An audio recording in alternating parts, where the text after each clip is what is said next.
I know some of you all are tired of me doing videos about Atlanta, and that's fine. This channel may not be for you. Not only do I talk about Atlanta, I talk about Charlotte, I talk about religion, government, and whatever is on my mind, and also as well as the people's minds, because I ask you all, what you want me to talk about. And I know some of you all don't like the Atlanta videos, but you got to understand one thing. I'm a people's person. Specifically, when it comes to my race. And, man, who is going to look out for black people other than people such as myself that care? Real talk. Like, as much as you hear disappointment in my voice when I talk about black people, I want the best for you all. I mean, for the ones that's looking at this channel, that's looking at this video, I want the best for you all. And I'm telling you, as a black man, I went down to Atlanta thinking that I was going to get the red carpet treatment, and I didn't. Some may say, well, you're just butthurt because you didn't get things didn't go the way that you wanted to go while you were living in Atlanta. You weren't making the type of money that you wanted to make. You weren't living the dreams that you wanted to live out in Atlanta. So why would you ruin it for everybody else? Yeah, true indeed, it might not work for you. But it's obvious that it's working for roughly 6.5 million people that's in the metro Atlanta area. And you know what's so funny, man? For someone to say something like that, I would have to agree. It didn't work out for me because I just didn't like seeing the pain in the people's eyes.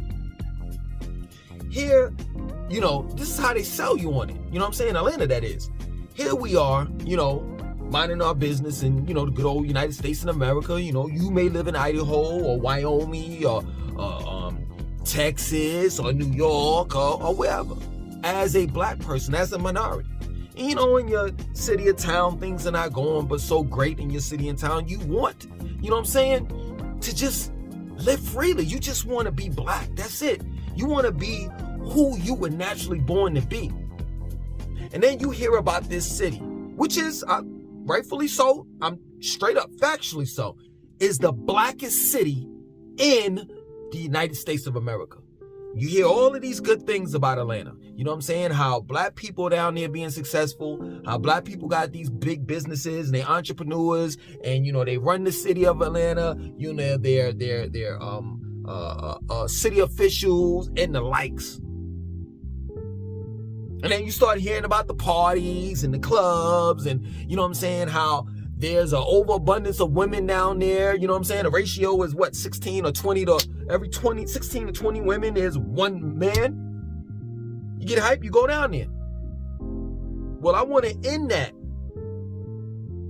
I want the people that's hyping people, black people up, to tell them the truth. Yeah, you could talk about all of the good stuff, all of the goody entertainment stuff, and the sinful things, and some of you all know what y'all are into, that nasty, freaky stuff. You could talk about that stuff, but don't fail to mention or leave out the violence and what you all tend to do. Don't fail to leave out that Atlanta is not safe. It's not a safe place to live. Don't fail to leave out like the public school system is horrible down there. I mean, I can go on. But then also, most times when people talk about Atlanta, they definitely fail to leave out the history of Atlanta. That Atlanta has a dangerous and troubled past. And it surprises me that as much as people talk about Atlanta, they don't know some of the deepest and darkest secrets that Atlanta has. One of them being, come on, let's be real, there was 28 children. Yeah, you don't want to talk about that, right? To be factual with you, between 28 and 32 children between the years of 1979 and 1981 were killed. You don't believe me? Check it out. You want me to go on with the deepest and darkest secrets? What about Lake Lanier? You know, that's you all's drinking water down there in good old Atlanta. And then also, you know, you all like that live in Atlanta and Metro Atlanta, you all like to go up there, you know, for Thanksgivings, not Thanksgiving, excuse me, for 4th of July's and stuff like that for the holidays and cook out. You don't want to talk about Lake Lanier, right? You don't want to let nobody know that under water, there's literally a neighborhood, a community that black people used to live on. It's buried underwater. And of course, there are dead bodies there. Every summer, no lie, every summer, every year, this is my word, every year someone dies at Lake Lanier. Straight up. Last summer, I think 9 people died, if I'm not mistaken. I know you all are going to correct me if I'm wrong, so go ahead and say, oh, no. It wasn't 9. It was 7. Regardless, I know some of you all live around lakes. How many times, you know, the lake that you visit to in your area, how many times has someone died at your regular local lake? I know here we got 2 lakes. And I've been here, like, you know what I'm saying? Of course, I had my little, you know, exodus. Like, I moved to Atlanta for like 2.5 to 3 years. But overall, I've been here in Charlotte for 9 years. And I can tell you, we have Lake Wiley and Lake Norman. I've never heard of any one of those lakes of someone dying or a black neighborhood being buried under it. Straight up.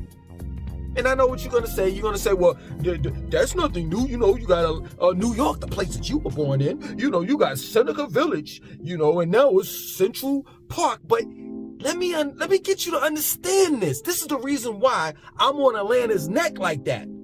New York is not saying that they're the black Mecca. New York is not saying that, you know what, black people, all you black people, you could come to my city and you'll be all right. You'll be protected. Even the Grady babies know that Atlanta is not like how it used to be. And that Atlanta has changed. But then also on top of that, some things have definitely remained the same. And when you're living in Atlanta and you're black, and you don't know anything about the history of Atlanta, you know, it's like you're living out a lie. Every day you live in Atlanta thinking that this city was built for blacks. It's not. Black people were, do the research, there were quite a few black people that came to Atlanta, you know, when Atlanta was, you know, slowly but surely building. You know, Atlanta was nothing but a train stop. And it wasn't even called Atlanta originally. You know what I'm saying? So around that time when they were slowly but surely building the city up, there were some blacks that were slaves. The majority of blacks that migrated to Atlanta were slaves. There were some free men, but the majority of black people were slaves. Yeah, I'm slowly but surely tearing down your so-called black city. Or should I say tearing down the lies? Freaknik, originally it was for college students. You want to know why Freaknik got dismantled? I'm going to tell you, this is real. This is the truth. Because your moms, this generation right now, your mothers and fathers were out there wilding. Originally, Freaknik was supposed to be meant for college students, for the surrounding colleges in Atlanta. And then eventually, other colleges outside of the state of Georgia were invited in. It was not originally meant for people that didn't go to college, but guess what? Of course, people from everywhere heard about this celebration, and they forgot that it was some college thing, and it was just a whole all-out freak week. And Freaknik is named after a dance. Picnic, freak, the dance, Nick. Freaknik has nothing to do with some of you horny asses that be thinking it's some other shit. But the reason why Freaknik got closed down, because women, your moms and your fathers, were in the middle of the street.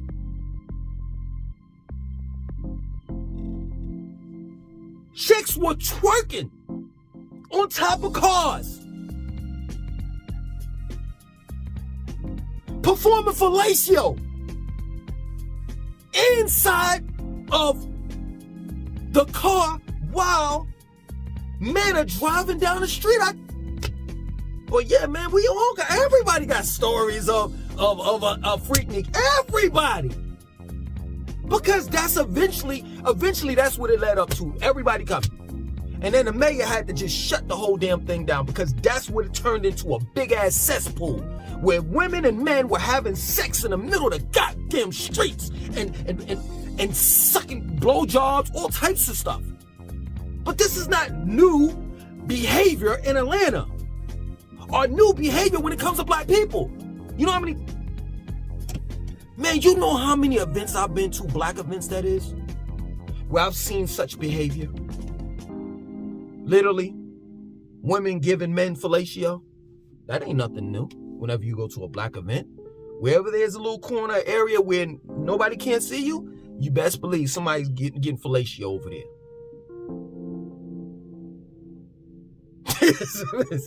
No, it's because y'all got me on that. I'm trying to be serious, but you know I participated in this. Nah, y'all are supposed to be on this black power stuff. It's supposed to be like real dead serious and stuff. It's supposed to, you know what I'm saying? But I'm not gonna lie.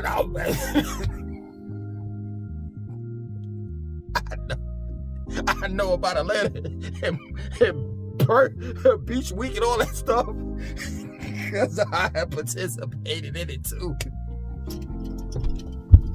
Oh, snap. Nah, seriously, seriously. Now, I gotta call my card on this. I gotta pull my card on this. Seriously, no, this is my word.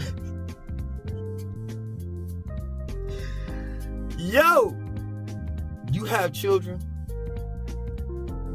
and you have little girls. You start thinking like, I remember when my mom's told me, hear me out, I'm making it relevant. I remember when my mom's told me one day, instead of you screwing someone else's daughter, you gonna have daughters eventually, and your daughter's gonna get screwed by somebody else, and then you will be pissed off. And that's where I'm at right now. That's where I'm at. To be totally real with you, man, I just don't like the society that my children have to look forward to. And to answer your question, would I allow my daughters to date someone such as myself? Hell no. I've changed a lot. And that's what you do when you get older. You mature. You start to see, you know what I'm saying, your childish ways. You start to see just how much you participated in society, whether it is positive or negative. And I can tell you, I've done a lot of negative in my life. Straight up. And this is my way of giving back. Yeah, you may not like it. You may not like that I talk about Atlanta because you live in Atlanta, because you love Atlanta. You know what I'm saying? You may not like it, but I haven't lied at all. I haven't. I was just as much as a fool as everyone else. I got tricked into actually believing that Atlanta was, you know what I'm saying, the solution to all my problems. And I went down there, and you know what I found out? That all along throughout my life, I was the problem. I was always in my own way. Straight up. We want to constantly blame any and everybody for our shortcomings, instead of looking at that man in that mirror and blaming it on that person, which is you. And that's real talk. I don't like the way black people being treated down there. I don't like the homelessness. I don't like, you know what I'm saying, the corrupt government that's down there, local corrupt government that's running the city of Atlanta. I don't like the racism down there. I don't like the classism. I don't like the fake people. I don't like, you know what I'm saying, the fact that there's an underworld or underground, whatever you want to call it, that very few people know about, but it's evident. It's there. And you hear stories and about things that go on in Atlanta, and it's just like, you gotta be kidding me. You gotta be kidding me. Some things I could talk about, and some other things, you know, I can't.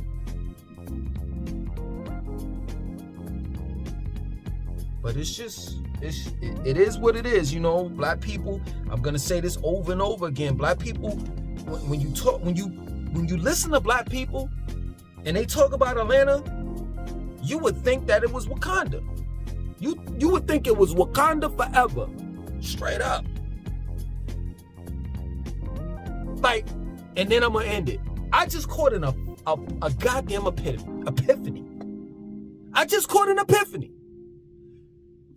You know what? Black people, so a couple of years ago, black people was on this thing about they not from Africa, they from America. So you don't call me an African American, I'm just an American. So now I get it. Now I get it. I get it. So Atlanta is your version of Africa now. So you ain't gotta go to Africa. You know, back in the days, years ago, like in the 90s, we would say that, yo, man, I'm going back to Africa, go back to the motherland, the way we, you know, so we can be treated right, and this and that, so forth. When today's gossip is, man, later for that, you know, I'm gonna move to Atlanta. 3 men, while I was living in Atlanta, not making this up, 3 police officers ran in a 90-year-old's house and shot and killed him. And they had the wrong address. I can go on with these stories. And I know you're going to be like, man, I can go on stories with my community and where I live in my city and my state. I get what you're saying, but guess what? At the end of the day, let's just say your city is Jacksonville, Florida. Jacksonville, Florida is not saying that they're a black city. Nobody's saying that. Nobody's saying, come to Jacksonville, Florida, where all your dreams can come true, even the ghetto ones. Because I know some of you all, I failed to mention this, and I'm going to mention it. Some of you all are looking for a record deal, and that's just real. You're looking for a record deal. You want to be a rapper, you want to be a singer, you want to be a dancer. You just overall want to be in an entertainment system. Entertainment world. Let's be honest with yourself. And you thinking that you can go down there and make it. Well, I can tell you that there are millions of others that think like you. And Atlanta choose people such as yourself out, chews you up, and spits you out. So yeah, go ahead and live out your ghetto dreams. Because one thing I know about Atlanta, it's definitely not Black Hollywood. It's definitely not the Black Mecca. Just because a handful of people are doing good, as usual, a handful of blacks are doing good, a handful of blacks are you know what I'm saying, have businesses and different things like that. Well, let's talk about the vast majority of black people that's down here. Because, you know, last time I was living in Atlanta and I was on Highway 85, matter of fact, I was about to get on Highway 85. I was on 400, and then you know how that bridge is, how it curves into and comes down into 85. Well, I was about to go down into to 85 as I was on the bridge or ramp or whatever you want to call it. Wherever I was at, I just knew that I'm looking at this homeless dude right here, and I'm like, how in the hell did you get up here?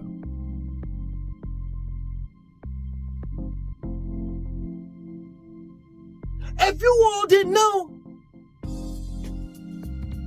the homeless people in Atlanta are part of the Marvel Universe, the MCU. Because I swear to God, this is my word, the only way this dude got up on that ramp or bridge or whatever it was, he had to climb up there like as if he had little spider things on his fingers, like as if he was Spider-Man. So the vast majority of black people are not doing good. So whenever you see, when you go down there, whenever you see, you know, black people, and they got the Benzes and this and that and that. Well, first and foremost, you know all of this stuff is rented, right? You can rent everything. You can rent clothes, you can rent cars, everything. You can rent a lavish lifestyle, right? Just know that black man, not all of them, but quite a few of them, think on an individual level.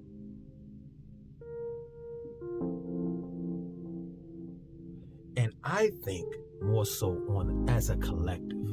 So if we're not doing good, that means if there's someone left out, we're not doing good. In Atlanta, if it's 30,000 black people walked up in the game,